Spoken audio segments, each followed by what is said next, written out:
ගොඩක් දෙනෙක් බලාගෙන ඉන්න ආරංචියක් තමයි මේ. ඊශ්‍රායලයේ රැකියාවකට යන්න බලාපොරොත්තු වෙන ඉන්න අයට ආයමත් නියම අවස්ථාවක් උදා වෙලා තියෙනවා. විශේෂත්වය තමයි මේක සම්පූර්ණයෙන්ම රාජ්‍ය මට්ටමින්. ඒ කියන්නේ ශ්‍රී ලංකා විදේශ සේවා නියුක්ති කාර්යාංශය හරහාම සිද්ධ වෙන දෙයක්. හොඳයි.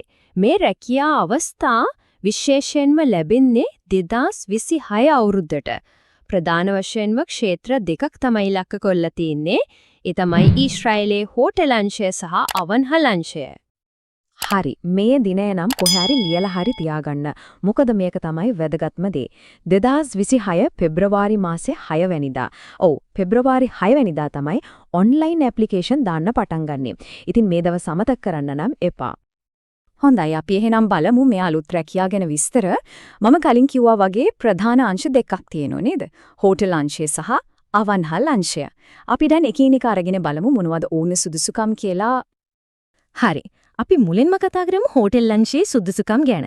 අයදුම් කරන්න කලින් මේ දේවල් හරියටම දැනගෙන ඉන්න එක ගොඩක් වැදගත්. ඉතින් මූලිකම දේවල් ටික තමයි මේ වයස අවුරුදු 25ත් 45ත් අතර වෙන්න ඕනේ. ඇත්තම ශ්‍රී ලාංකිකයෙක් වීම අනිවාර්යයි.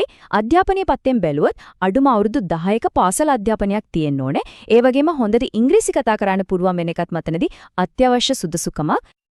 දැන් අපි බලමු වෘත්තීය සුදුසුකම්. ගෘහ පාලනය, ඒ කියන්නේ හවුස්කීපින් පැත්තෙන් NVQ level 3ක්වත් තියෙන්න ඕනේ. එහෙම නැත්නම් අඩුම අවුරුද්දක පළපුරුද්දක් තිබ්බත් ඇති. ඊට අමතරව හොඳ ශාරීරික සහ මානසික සෞඛ්‍යයක් තියෙන්නම ඕනේ. මොකද මේ වැඩවලට ඒක ගොඩක් වැදගත්. ඒ කියන්නේ පිරිසුදු කිරීමේ වැඩවලට අවශ්‍ය ශරීර යෝග්‍යතාවය තියෙන්න ඕනේ. ඇත්තටම විනයක් ඇතුව කැපවීමෙන් වැඩ කරන කෙනෙක් වීමත් මෙතනදී ගොඩක් බලනවා. හරි, දැන් අපි එන්නේ ගොඩක්ම වැදගත් කාරණා ටිකකට. මේවෙන් එකක් හරි නැත්නම් ආයුධම් කරන්න බෑ. ඒක හොඳට මතක තියාගන්න.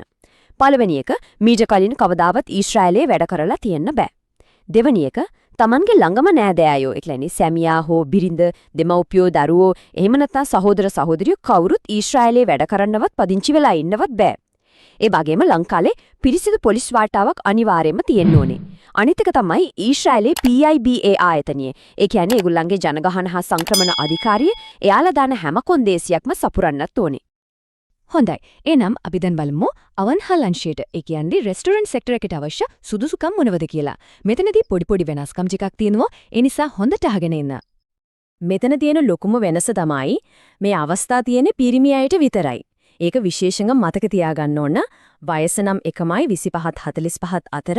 ඇත්තටම වළංගු පාස්පෝර්ට් එකක් තියෙන ශ්‍රී ලාංකිකයෙක් වෙන්න ඕන. හැබැයි බලන්න අධ්‍යාපන සුදුසුකම ටිකක් වෙනස්. මෙතනදී 8 වසර දක්වා ඉගෙනගෙන තිබුණම ඇති. ඉංග්‍රීසිත් මූලික දැනුමක් තිබුණා නම් හොඳටම ඇති.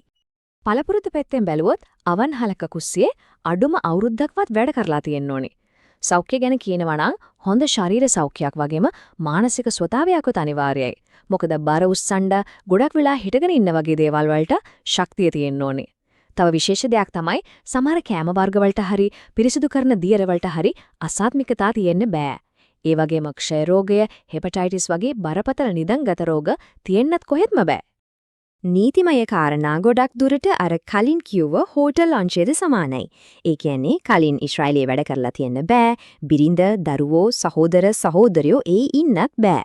හැබැයි මෙතනදී තව අමතර දෙයක් තියෙනවා. ඒ තමයි මත්ද්‍රව්‍ය හෝ මත්පැන් වලට ඇබ්බැහි වෙලා ඉඳලා තියෙන්න බෑ. ඒ ගැන කිසිම ඉතිහාසයක් තියෙන්න බෑ. අනිත් හැමදේම වගේ PIBA එකේ කොන්දේසිත් සපුරන්නම වෙනවා. හරි, මේ බලන්න මේ වගුවෙන් එකපාර බැලුවම ක්ෂේත්‍ර දෙකේ වෙනස පැහැදිලි නේද? බලන්න ස්ත්‍රී පුරුෂ භාවය, අධ්‍යාපනය, පළපුරුද්ද, භාෂා දැනුම වගේ දේවල් වල පැහැදිලි වෙනස්කම් තියෙනවා. ඉතින් මේක බැලුවම Tamanට ගැළපෙන්නේ මොන අංශයද කියලා ලේසියෙන්ම තීරණය කරන්න පුළුවන්. හොඳයි. සුදුසුකම් ගැන දැන් පැහැදිලියනේ. එහෙනම් දැන් තියෙන වැදගත්ම ප්‍රශ්නේ තමයි කොහොමද මේකට හරියටම අයදුම් කරන්න කියලා. අපි දැන් මේ පියවර ටික එකිනෙක බලමු.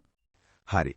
අපි දැන් බලමු කොහොමද ඔබ නිවැරදිව මේ රැකියාව සඳහා අයදුම් කරන්න අවශ්‍ය අයදුම් පත්‍රය සහ අනිකුත් විස්තර බොහොම පහසුවෙන් ලබා ගන්න කියලා.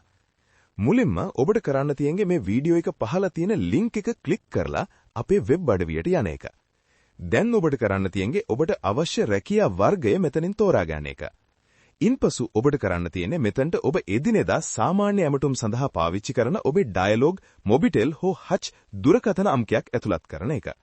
ඉන්පසු ඔබේ දුරකථනයට අපි එවන කෝඩ් එක මෙතෙන්ට ඇතුළත් කරලා ඔබට බොහොම පහසුවෙන් අපේ වෙබ් අඩවිය ලියාපදිංචි වෙන්න පුළුවන්.